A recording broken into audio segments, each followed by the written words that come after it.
One of the most interesting things that I've been getting into is the nature and the evolution of currency. From starting off with trading livestock, minerals, goods, and things of that nature, before evolving into exchanging gold and silver for other precious items, before evolving into government-approved paper currency, which was naturally more abundant than precious minerals because it's in the trees. Then going from rare minerals to paper to something more convenient like electronic payments. All you need is a card and a ledger. And as I've been learning about the nature of currency, I've come to realize that money is mainly a trust-based system. And more than anything, people place a lot of value on trust. Trust to me is probably the closest thing we have to something that is objectively valuable. The closest one. And being in the hip-hop space for a while, the great quantifier of value is culture. And culture is the ultimate trust system. And much like capitalism, competition is a part of the culture. Hip-hop sort of exists as like in the beginning stages of trade,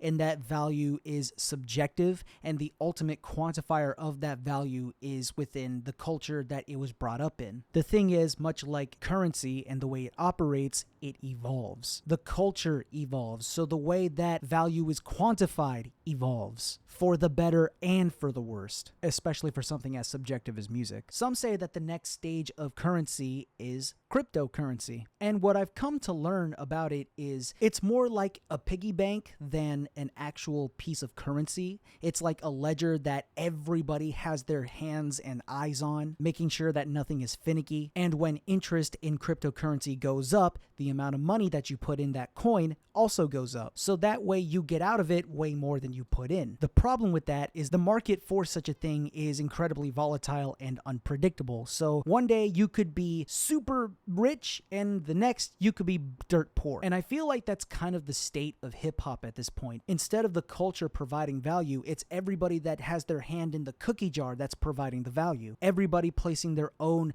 subjective value into a piece of music. But here's the thing, that is not an evolution of value.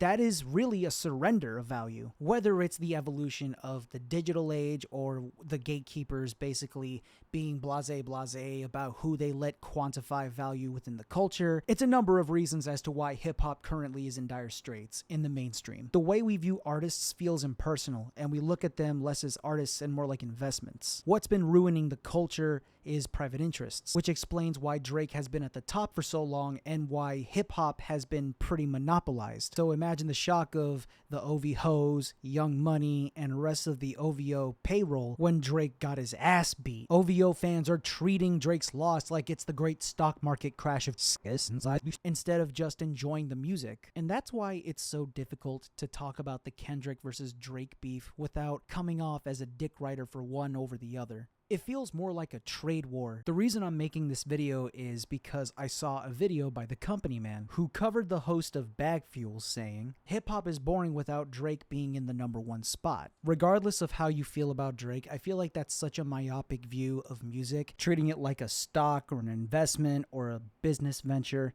And in a broader sense, that's pretty indicative of how people view music in general.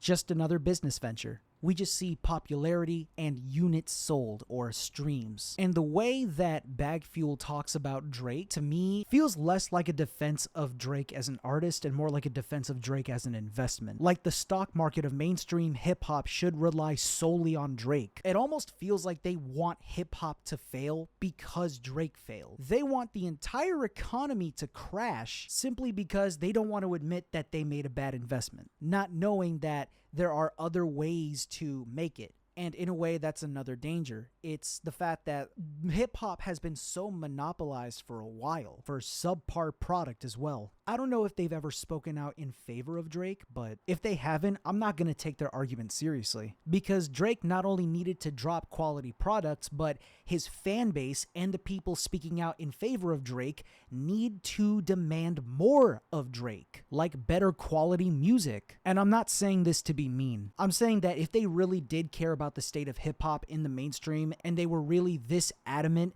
about what value Drake brings to hip hop, they have to acknowledge the lack of quality. They just have to. And how that's been making hip hop stagnant for a while, especially with what we know about Drake's shady business practices and bad financial decisions. I will give them that Drake has been a very consequential rapper for a long time, but in being a consequential rapper, you also have to admit that the lack of quality, the stagnation, the bad product has also heavily impacted hip hop. Don't act like Drake has always been healthy for the culture. But the thing is, art doesn't crash like the economy. The value lies more with what you put in as opposed to what you get out. It's fine to still be a Drake fan. It's fine to still be a Kendrick fan. It's fine to still be a Kanye fan. It's just really painful to see how music, hip hop especially, has become less of a competitive art form and more like another late stage capital venture. It's so dystopian and it's very depressing. And that's kind of why people place a lot of stock on Kendrick winning, because he kind of helped to cut out the bullshit and treat art less like a form of currency and more like fucking art. Anyway, that's all I got. Thank you guys so much for watching. Be sure to leave a like, comment, and subscribe. Or don't. I'm not your mom.